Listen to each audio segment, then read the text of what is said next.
So, welcome. Welcome, everyone. Everyone that's standing up, please have a seat.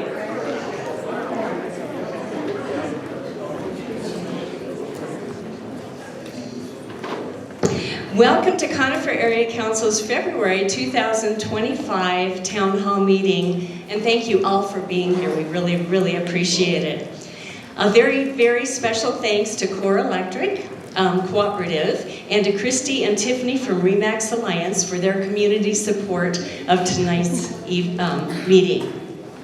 And I'd also like to thank Conifer Jazzercise for providing water, to My Mountain Town for recording tonight's meeting, and Marketing Type Guys, Conifer Area Council's webmaster, for an amazing updated website. You should check it out. It's really got some great information on it. So Conifer Area Council at ConiferAreaCouncil.org. Go there, and there's a lot of community information there. Our speakers tonight have been asked to present just the facts, not in support of or opposition to any development, ballot issue, campaign issue, anything like that. Most of you have been here many, many times, but I know we have some new people here tonight. So just want you to know that during the presentations between now and 8 o'clock, there will be no campaigning and no questions and no comments during the presentations.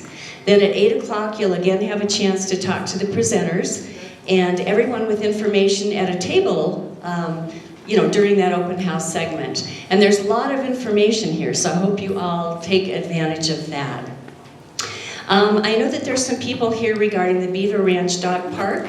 No presentation tonight for that, but you will be able to talk to somebody with open space, and they're over here at 8 o'clock. So, what is going on around here?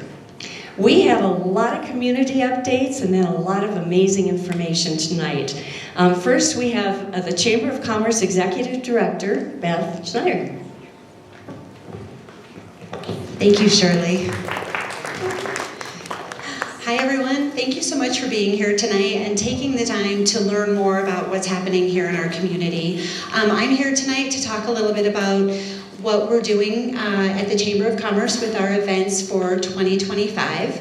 And our first event is coming up on April 17th. We will be doing our annual awards celebration as well as celebrating the Chamber's 50th anniversary. So we're really excited to combine these two events together to honor our local businesses and the people who contribute to our community, as well as to celebrate the 50 years of our service to the community.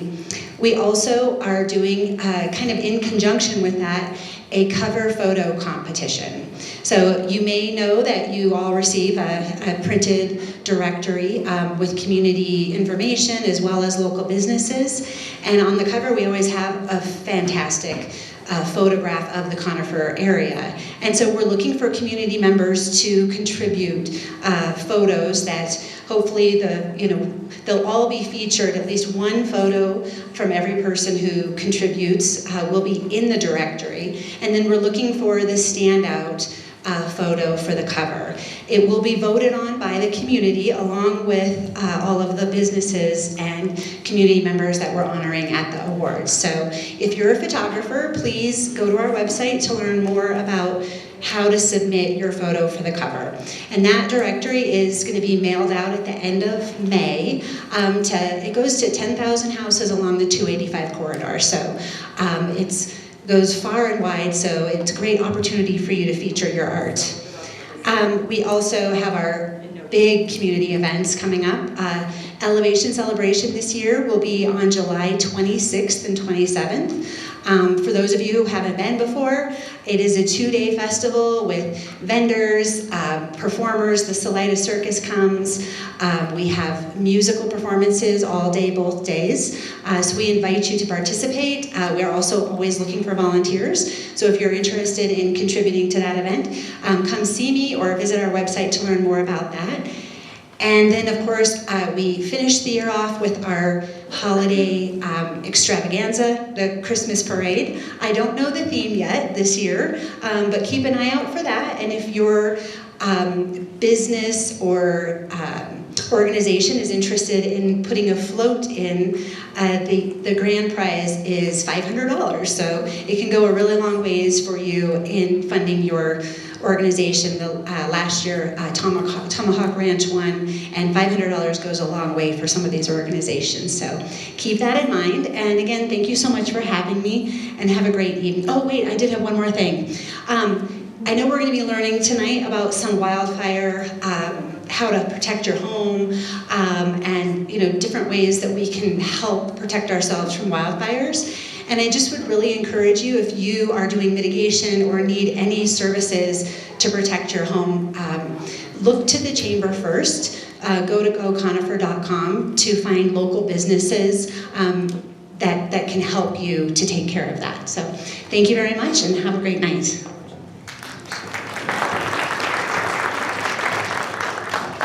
Thank you, Beth. And next we have Sandy with the Conifer Area Rotary Club, and she's going to be talking about MindFest 2025.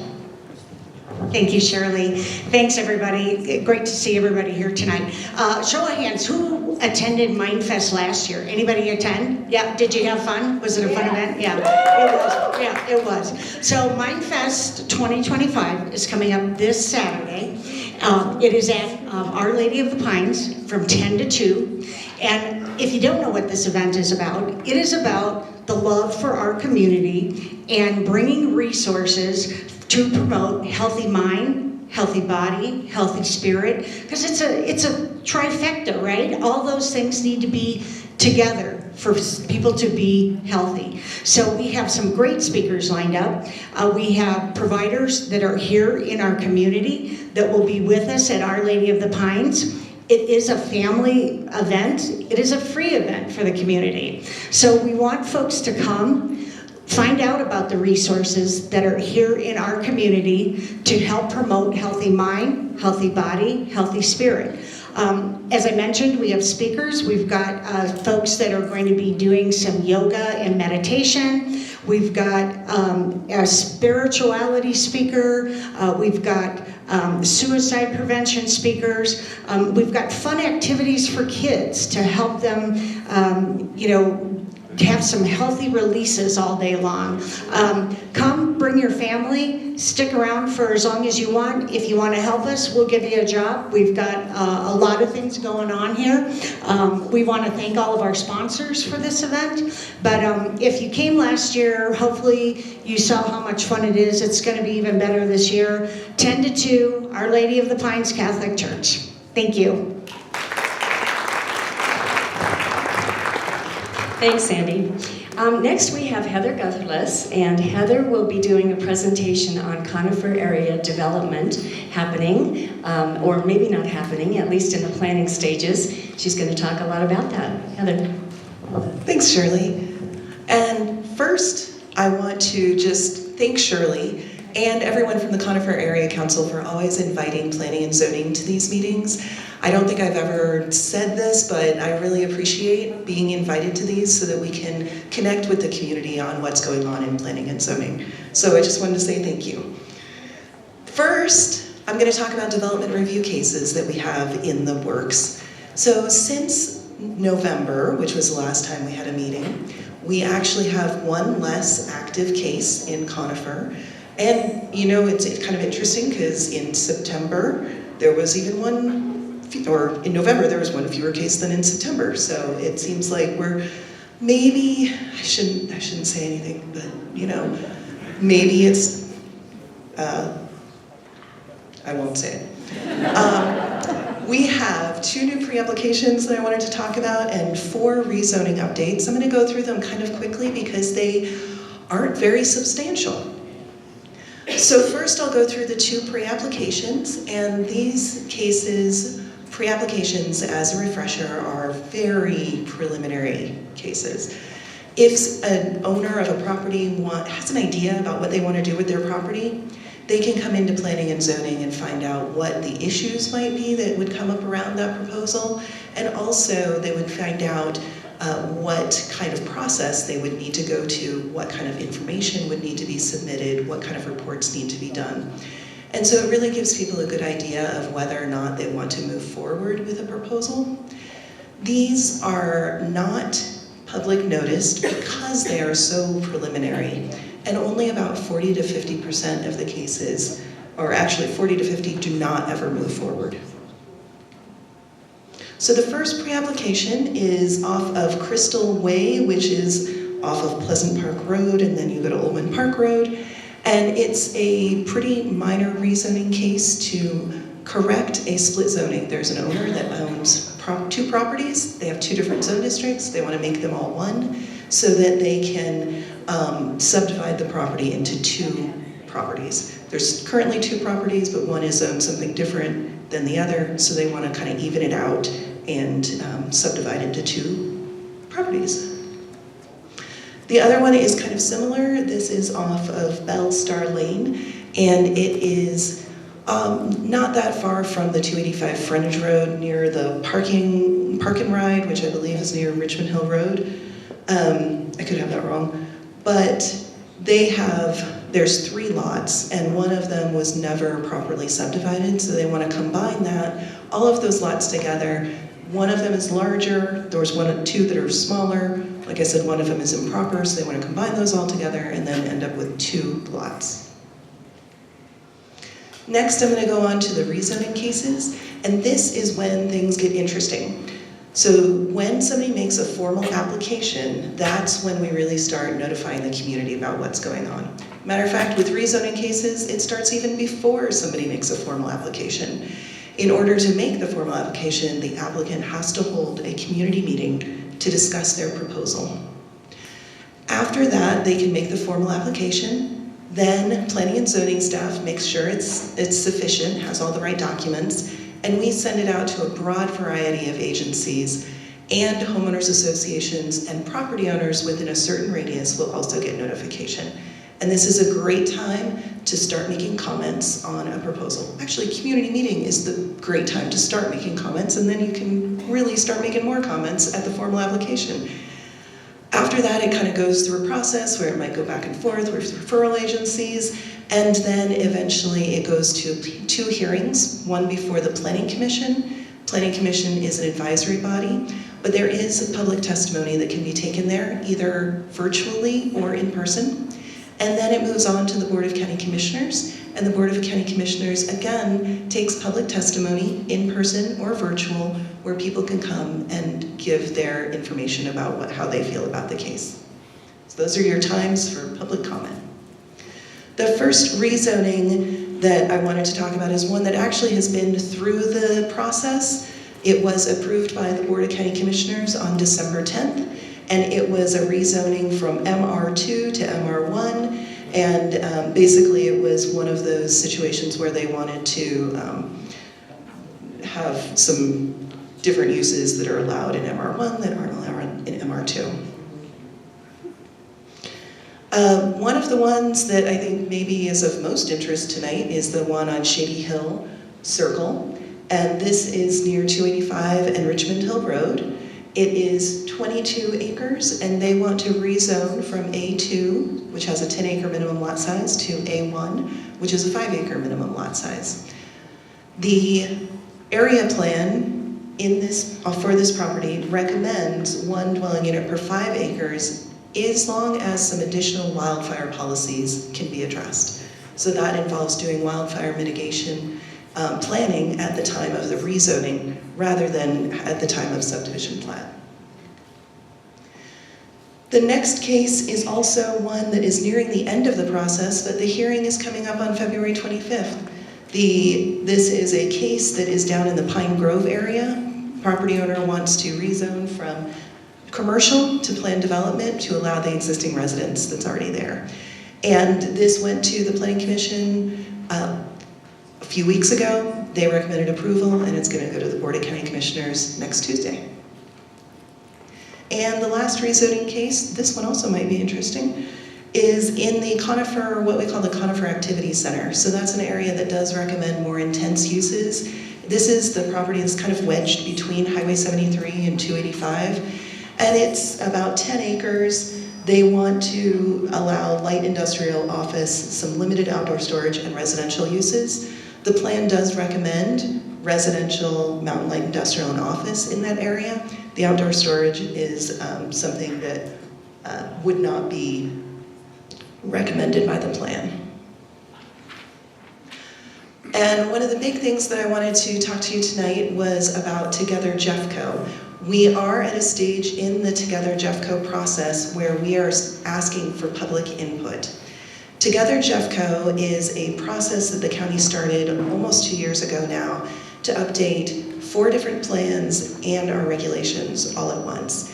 And right now we are at the stage where we are looking for input by February 27th, next Thursday, on some partial drafts that we have for a comprehensive plan, which influences land uses in the future, and then also our transportation mobility plan, which influences how transportation projects are prioritized in the county.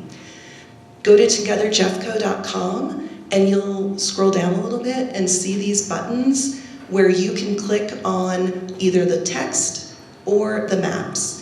I do want to emphasize that this is a partial draft of these documents. We wanted to get something out before we inundated people with the entire draft. We are looking at a full draft for April. That's what we're anticipating at this point in time. And then we would have some public meetings associated with that.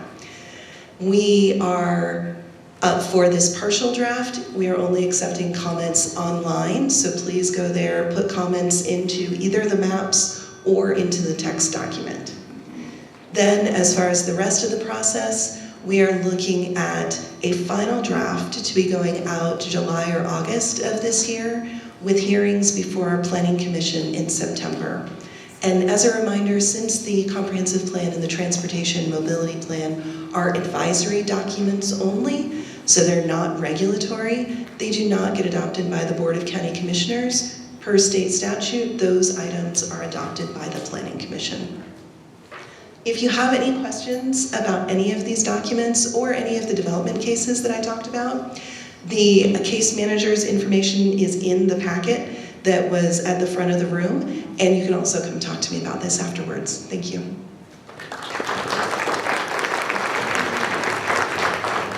Thank you, Heather, as always. Okay, so I think you probably all know that we are getting the Conifer Public Library, and we have Jo Shantz, who is the Executive Director of the Jefferson County Library Foundation. So she's going to talk a little bit about that and some opportunities for you.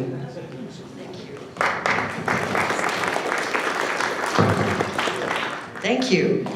If I can figure out how to work this thing, we will have a lovely evening here. So yes, my name is Jo Shantz Hall. I recently added Hall to the name because I am a new bride. Just got married last Saturday. My wonderful husband is over here helping me out.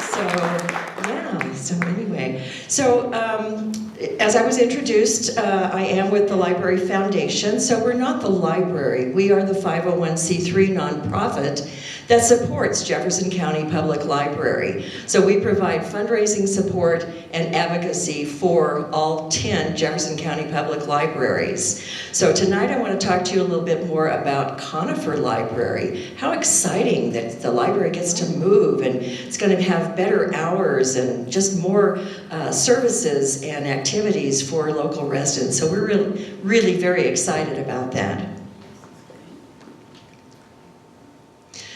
Some of you may have participated in some of the Q&A and some of the meetings. I'm assuming that some of you were asked how you feel about the Conifer Library, and you gave some valuable input so that the library knew what kind of services you were looking for, what kind of hours you needed, what types of access you needed, if you needed, business services, needed access to computers, etc. So we're very grateful if you participated in those. I'm working with Donna Walker. Donna is the executive director of the library, and we're figuring out ways in which local Conifer residents can help to support the new Conifer Library, which is what I'm talking about tonight, naming rights.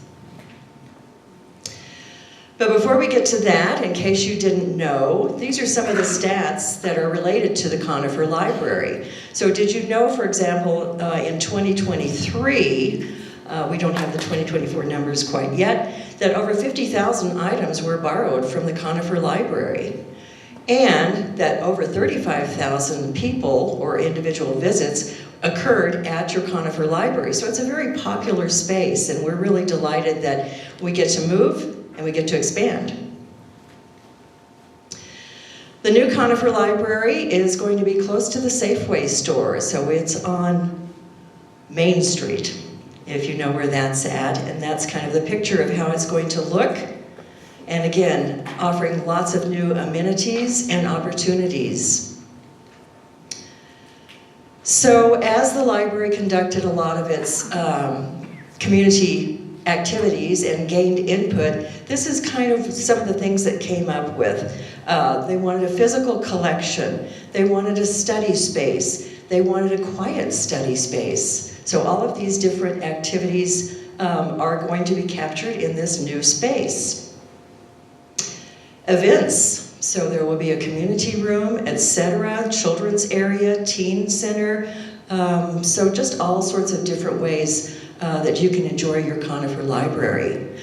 Over on the far right, you'll see that we offer opportunities for folks to have their name on a permanent donor wall. So donations between $100 and $999.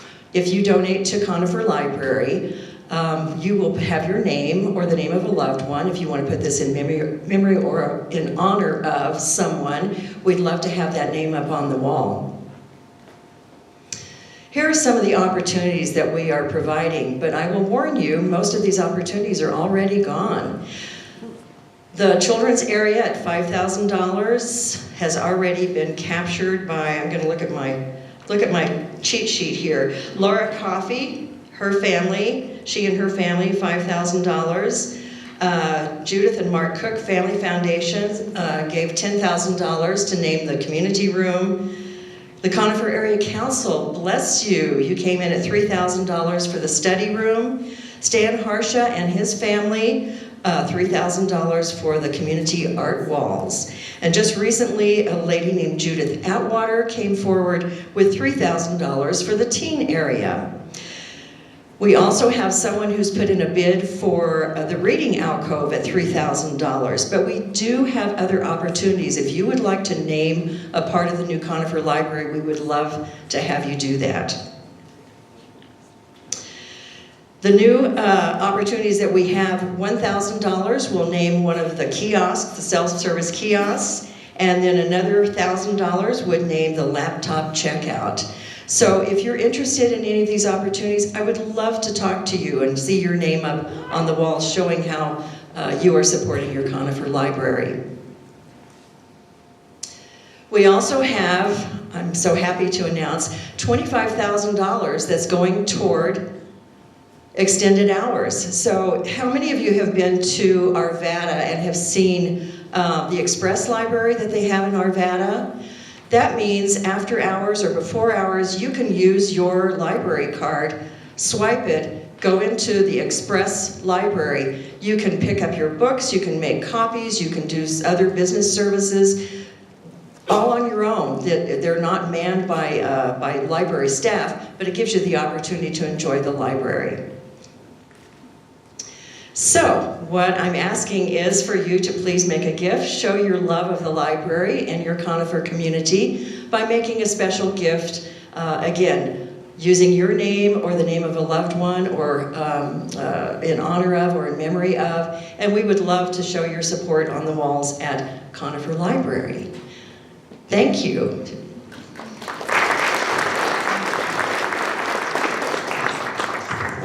Thank you, Joe. So exciting. So now we're going to have Jared Johnson, who is the Public Services Manager, just talk for just a couple minutes about what's actually happening at the Conifer Library right now. Thank you for having me this evening, and I want to thank the Conifer Area Council for having us and for Joe for presenting the donating opportunities that we have for Conifer. So updates on the Conifer project. Right now, we are going through the permitting process. So we have submitted that to the county, and that is still in process. So we have not gotten those back yet.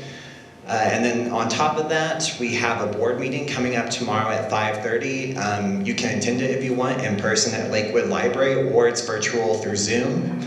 And you can find that information on our website. But in that meeting, there's going to be discussion about the Conifer Library, high-level discussion about the designs. So the board is going to get some information on that. If you want to hear it, feel free to attend. And then I was going to talk about... Yeah, I lost the mic. I can speak out loud if you can hear me.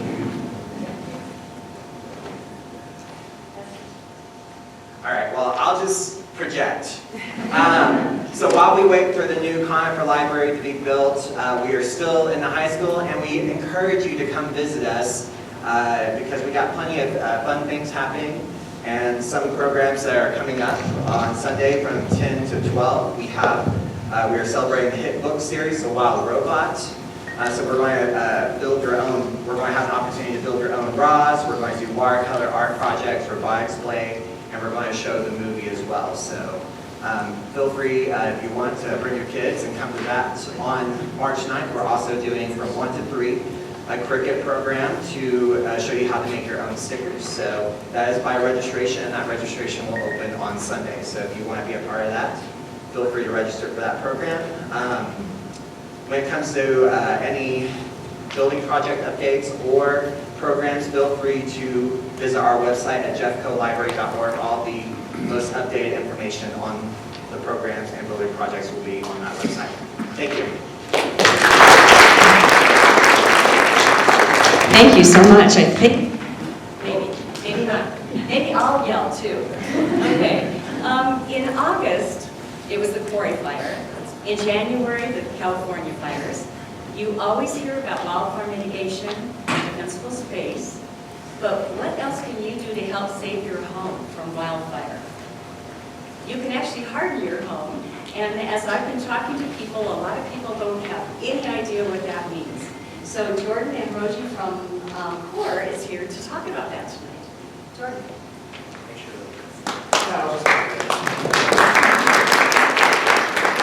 Hi everybody, thank you for having me, Shirley, I appreciate it.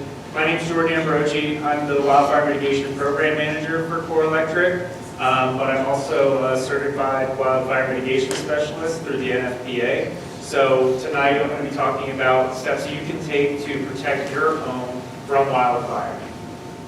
So just some context, the wildland urban fire disasters occur during the extreme conditions of wildfire. That's 2% of all wildfires that occur, which escape control. 98% of wildfires are able to be suppressed by fire suppression resources, but the majority of the disasters that occur, like we saw in LA and like we saw in the Marshall Fire, occur during this 2% of extreme conditions. This fire behavior is becoming a lot more common, and land management can only work so fast and only do so much to prevent these types of fires. We can't control the extreme wildfires, but we can control and reduce home ignition potential. So, how do wildfires ignite homes? A lot of people may think it's direct forest fire held in the canopy, direct flame contact with the home, but in fact, 80 to 90% of homes that are destroyed during fires are ignited by firebrands or the embers that are thrown out from the fire, oftentimes a mile or more ahead of that fire front. This is determined by the home's local conditions, less so about the landscape around the home.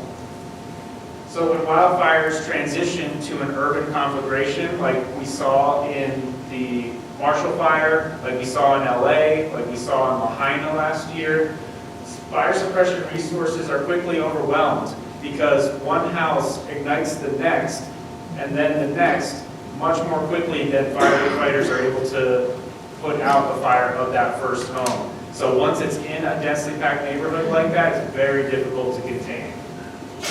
So the key to stopping these wildland urban fire disasters is to stop that transition from the wildland into the urban environment. So here is a picture of what is called the home ignition zone. How many people are familiar with this concept or have heard of the home ignition zone? That's good. I like to see a lot of hands.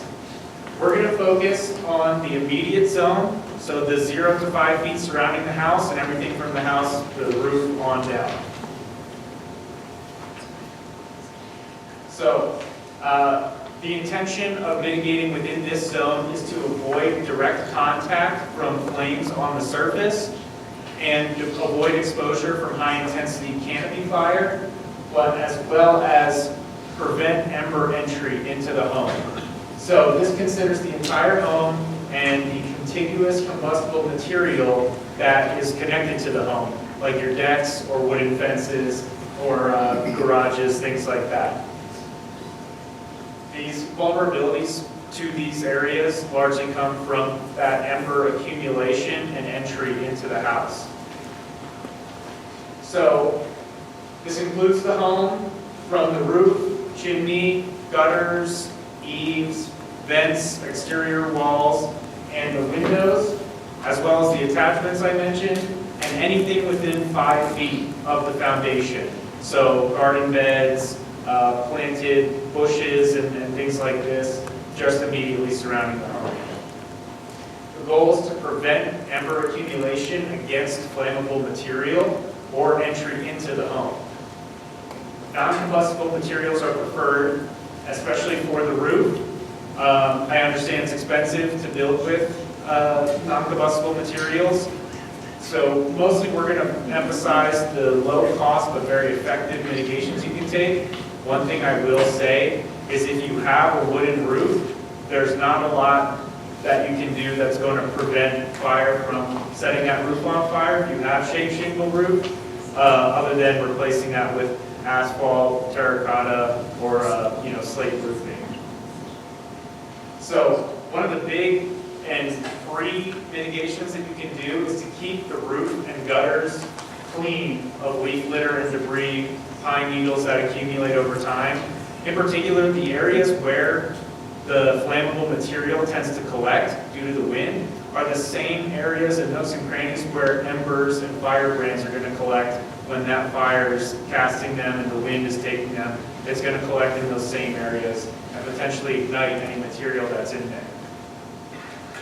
It's also, if those junctions between the roof and the walls of the home, especially if you have wood siding, you don't want embers directly piling up against that siding. It can be a very inexpensive but effective mitigation to just put some metal flashing at those junctions so that the embers are up against the metal and not against the wood siding itself. So here in this picture, you'll see where the roof meets the wall there, that thin strip of metal, that's the flashing that I was talking about. Contrast that with this picture. This home does not have that metal flashing, and it was something that I called out when I did an assessment for this person as something they might want to consider as an additional mitigation.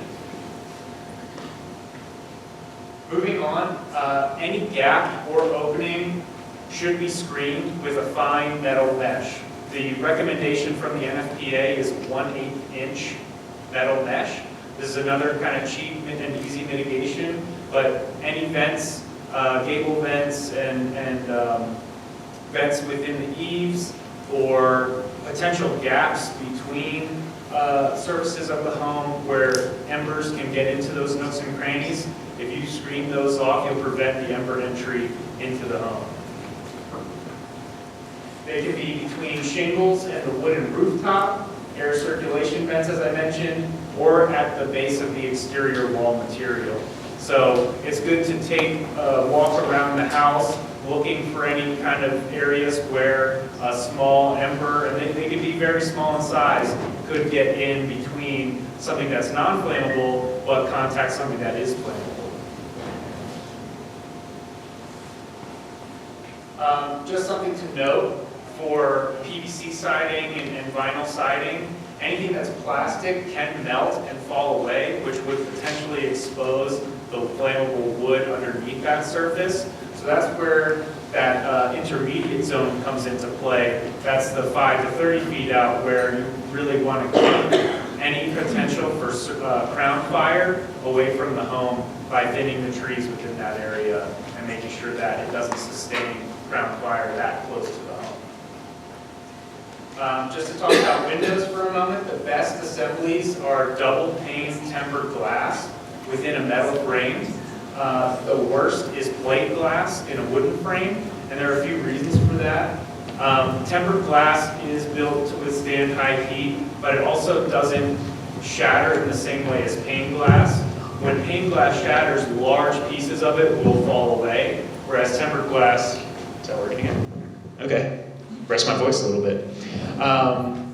Tempered glass will shatter but stay in place, and especially if there's a double pane there, there's that extra layer of protection. The reason about the framing is because glass expands when it's heated, and the wooden frame actually insulates that portion of glass that's tucked within the frame, so that won't expand at the same rate as the exposed glass, which causes it to crack when exposed to heat. Conversely, if it's a metal frame, that will conduct the heat through to the glass, allow the entire pane to expand evenly, and hopefully prevent that. But the main thing would really be to not have landscape plants directly underneath the pane that would support intense fire right underneath the windows. And something that's really important to remember, the porch and the deck is part of the home. So if it's high enough, you want to keep litter cleaned out from under there, leaf litter, pine needles, things like that, as well as not store anything flammable underneath that deck. Even on the deck itself, the cushions of the furniture on the deck, those are flammable as well. So these are all the types of things to consider when you're looking at your home. What could a hot, smoldering ember sit on and catch fire that might create intense fire right up next to your home? That's what we're trying to avoid. If you have a low deck that is difficult to clean out from under, then again, use that 1/8 metal mesh and screen it off. That'll also help keep critters out from under there, just kind of a win-win. Again, don't store flammable items underneath. This is even considered, the tarp that might be over something itself is flammable, and just anything that could support fire. Again, the cushions and the covers of outdoor furniture can ignite and sustain combustion as well. Between the exterior wall and the ground itself, it's recommended to have 6 inches of space where it's just the concrete foundation. That won't support fire.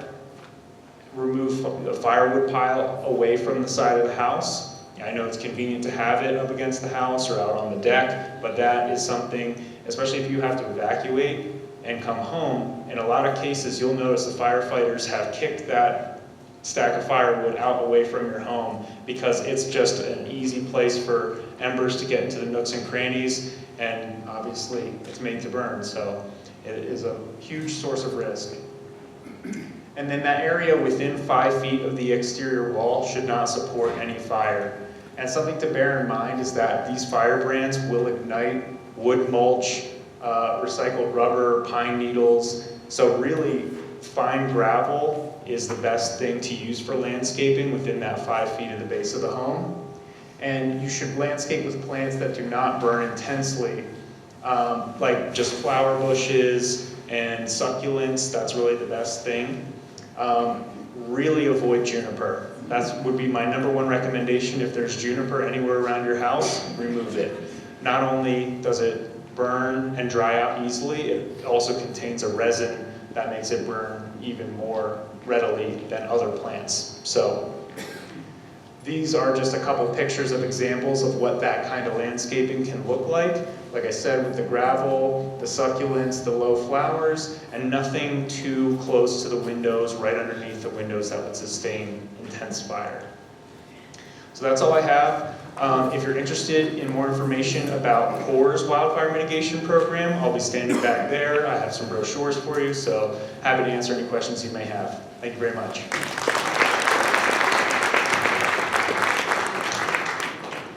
Okay, so next, Rachel Durkin with Jeffco Extension was going to be here and talk about plant-wise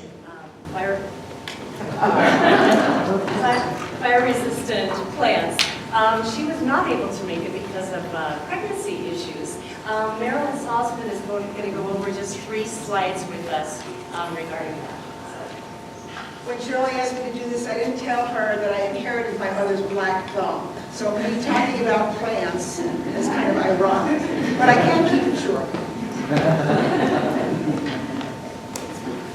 So, fire-resistant plants. There is a website, IdahoFirewise.org, and they rank plants from 0 to 10 in terms of their fire resistance. And it's a really interesting website. I recommend it to you to look at if you're looking at doing some new planting around your house. There's no fully fireproof plant, but some are more fireproof than others, and this website has a lot of good information.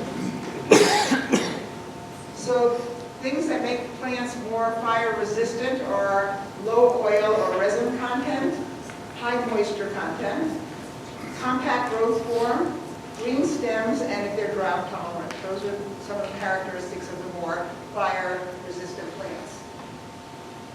So some examples here. One that was interesting to me is penstemon is one, if you like purple flowers, and Russian sage, which I have been trying to grow for years unsuccessfully, is not a fire-resistant plant. So my black thumb has come in handy because penstemon grows naturally in our yards in Conifer, and Russian sage, if you plant it, is not a good idea. So you can learn that all back from the Idaho Firewise website. And those are some of the other plants. Some of the Rocky Mountain geranium, some of those are natural wildflowers that grow in our neighborhoods. Lookout Mountain Nature Center actually has a low flammability garden that is always open to the public, and they have 2 times this summer, June 28th and August 16th, where master gardeners will be there to talk to you about fire-resistant plants. And that's all I have. Thank you. Another thing we have a lot of invasive species. A lot of things that should not be growing here. They are not native to Colorado. And Alicia Doran, who is with the Jefferson County Open Space, has a presentation regarding this. Thank you so much.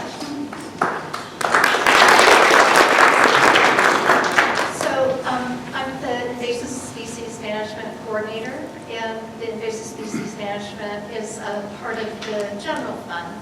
And though we do consult with open space, and we live there. So we're going to talk a little bit today about invasive species.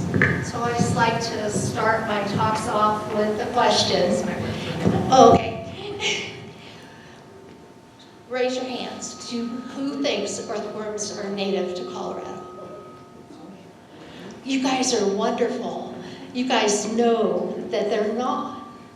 So what is an invasive species? An invasive species is something that's not native to the area it's growing, and it impacts our natural ecosystems, that displace native species, it impacts our recreational and agricultural and our economics.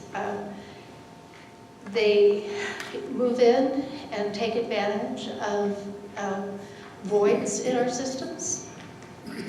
So the invasive species management program, we're a 3-person team. Up until a year ago, we were a 1-person team.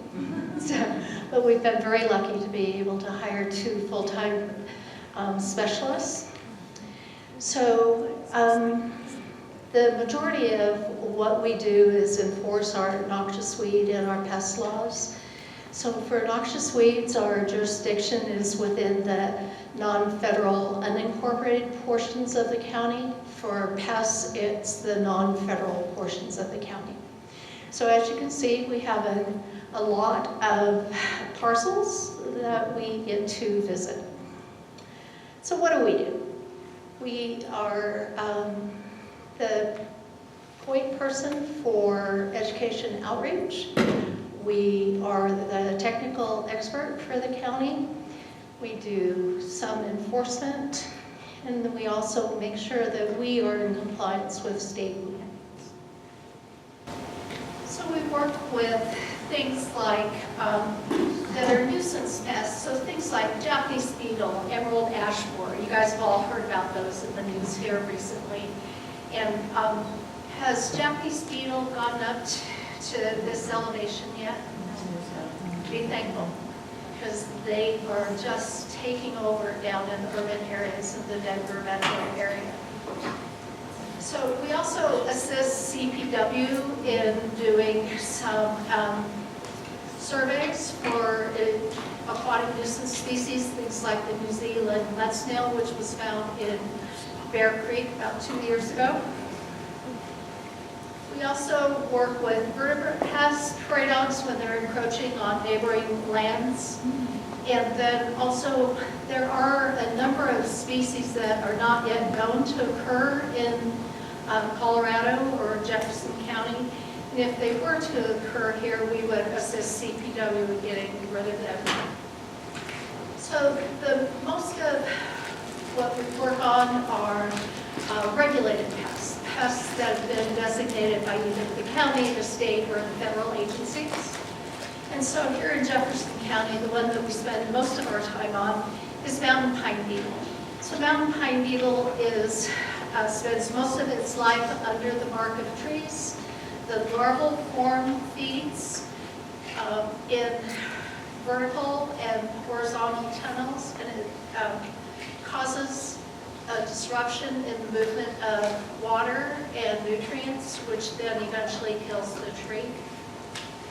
So this time of the year, what you need to be looking for are these pitch tubes, which are the kind of pinkish, orange, popcorn-shaped hardened sacs.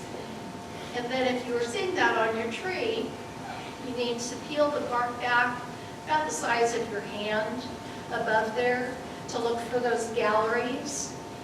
And then you'll also be looking for frass in those galleries. So we've been seeing this increase here in the last 2 years, and we're really recommending people control it if they have it on their property. You need to be looking at your green trees. Those are the ones that are currently infested. Those are the ones that you need to be spending your time on. There's different control methods. All of this information is available on our website. So some of the more expensive options are chipping or masticating or treating live trees that have not been infested to protect them from being infested. You don't want to do that to all your trees, just high-value trees. And then we also spend a lot of our time with noxious weeds. In Colorado, we have a prioritized list. We have List A and List B eradication weeds that are required to be completely eliminated. We also have List B ones that are more common. I have a feeling that a lot of you recognize this muscus. You've probably seen that maybe in your own yard. We also have weeds on the C list, things like common mullein. Those are ones that are recommended for control, and the same thing for the watch list species.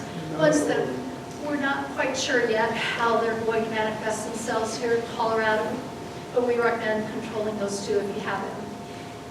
We have this great resource that will help people kind of develop their integrated weed management plan, helps walk you through the different steps.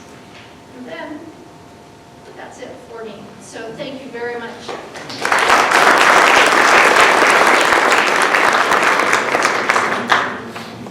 We are going to buy a mic for the school. Sorry about this. My goodness. Okay, so next we have Christina Duff, who's just going to do a little bit of announcement. She's Jefferson Open Space Senior Planner regarding the conservation treatment. Christina?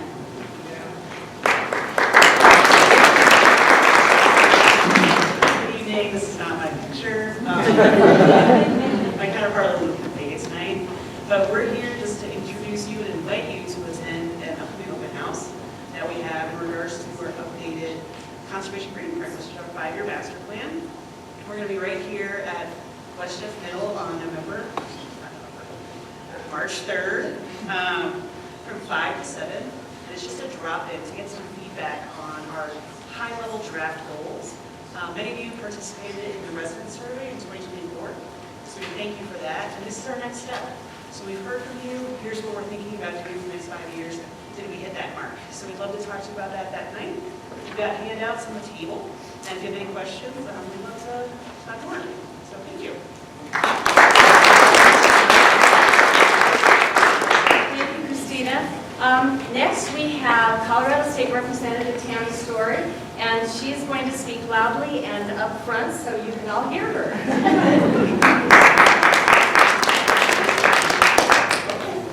Good luck.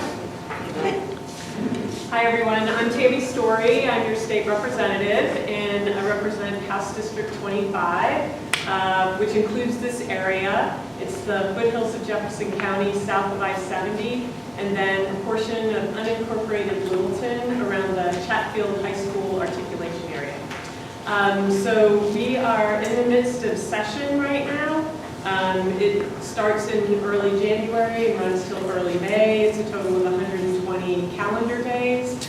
We're hard at work. We're in the middle of the process where bills are being introduced and run through one chamber and then move on to the second chamber, as long as they continue to get passed and eventually make their way to the governor's office is the goal for a signature. And it can take a long time for all of that to happen for a single bill. As we get closer and closer to the end of session, things move a little bit faster as we try to pack as much into the session as the session ends towards early May. I sit on the Education Committee as well as Ag, Water, and Natural Resources Committee. I'm the chair of the Capital Development Committee.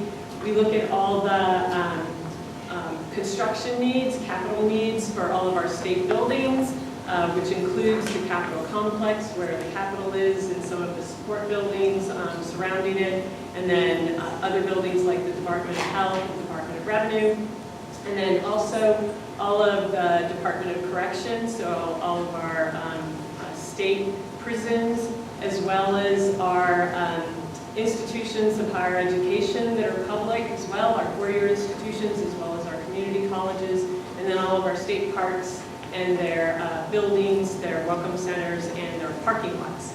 And so we hear from all of those entities in December about what their capital needs are. They present to us their highest needs in a list, and we have several days of hearings with all those folks. And then we work towards making a prioritization list that is submitted by February 15th. So we just got that done last week. That list goes to the Joint Budget Committee as our recommendation of projects to fund. I wish I could tell you that we do a really good job of funding all those projects, but we are not in a very good place in Colorado. And generally, we get about $1 billion of high priority needs from all of those entities that I mentioned. And of that $1 billion, we sometimes have around $150 million sort of budget to shoot for. So that's about 15% of what's submitted to us is what we can generally fund. But then you also have to know that those are just the top priority projects for Department of Corrections, higher ed institutions, state parks, etc. Behind that list is probably 10 or 15 times that amount.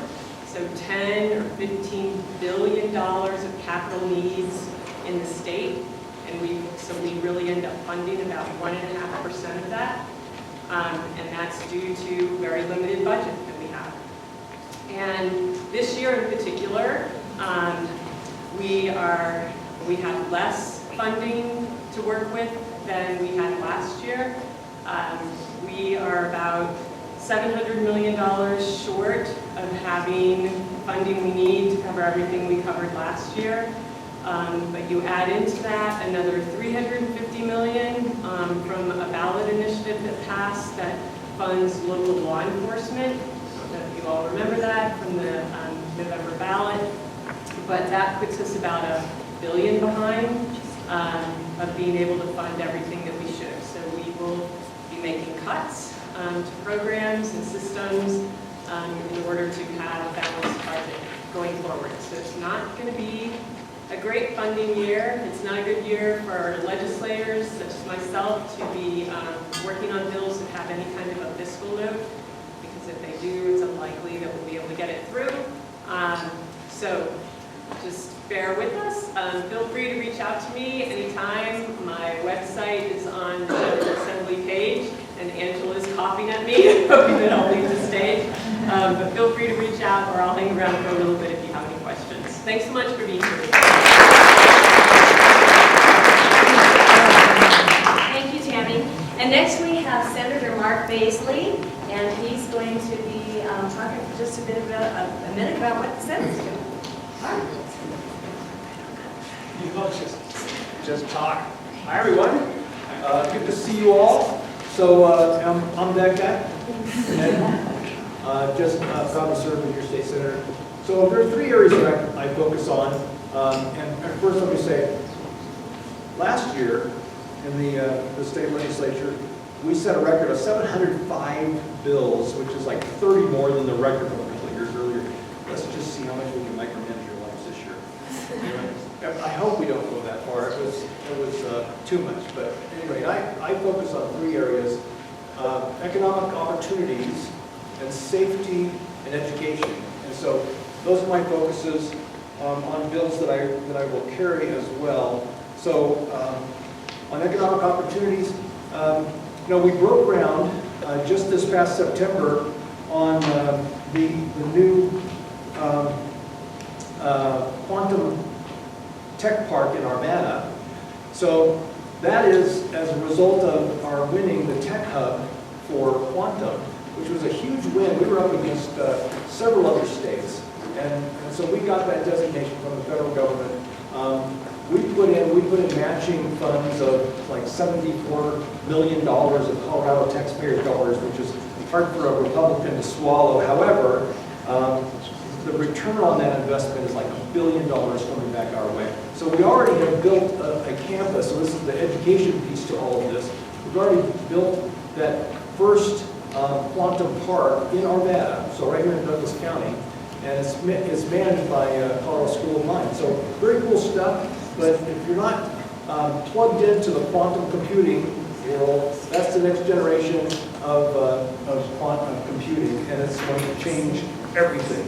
Economic opportunity, another area, I'm sponsoring a tax credit bill to try to woo the Sundance Festival coming to Colorado. So that would be in Boulder, and we are in the final throes. We'll hear any day now whether they choose us or Cincinnati or Salt Lake City, and I think we're going to win this. And this would be like having the Super Bowl come to Colorado for 10 years in a row. Pretty amazing. Last thing on safety.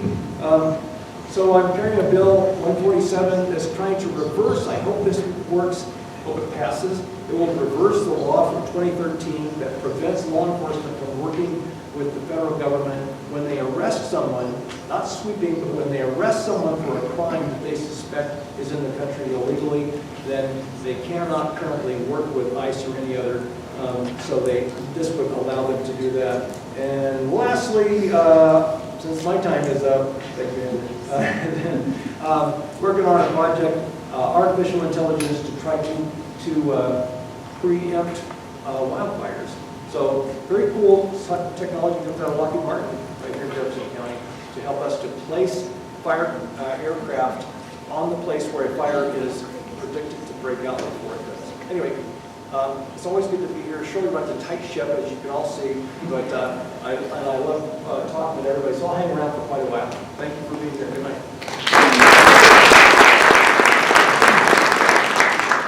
I'm trying to, no, I don't think it's work. Okay, and now we have Leslie Dalkemper, Commissioner, and she's going to talk a little bit about what's going on in Jefferson County. And this is not working. Okay, no problem. I'm sorry, it's the voice. Is it $20?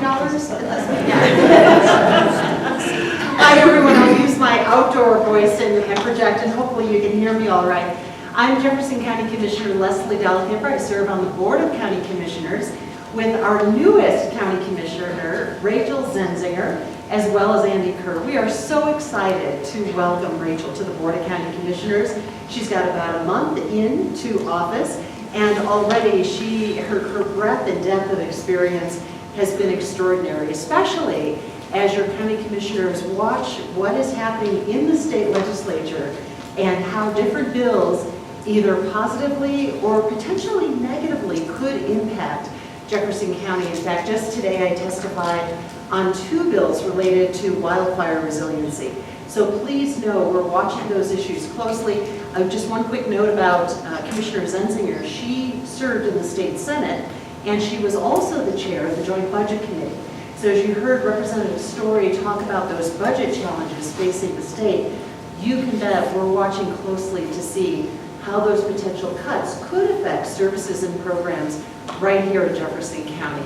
And we're also grateful to Senator Baisley for his work in the legislature as well, and look forward to working with him on some additional wildfire resiliency bills moving forward. Speaking of wildfire resiliency, another area that we're watching very closely are those potential federal funding freezes. And as you know, that's in the courts right now. But those funding freezes could impact us in several different ways.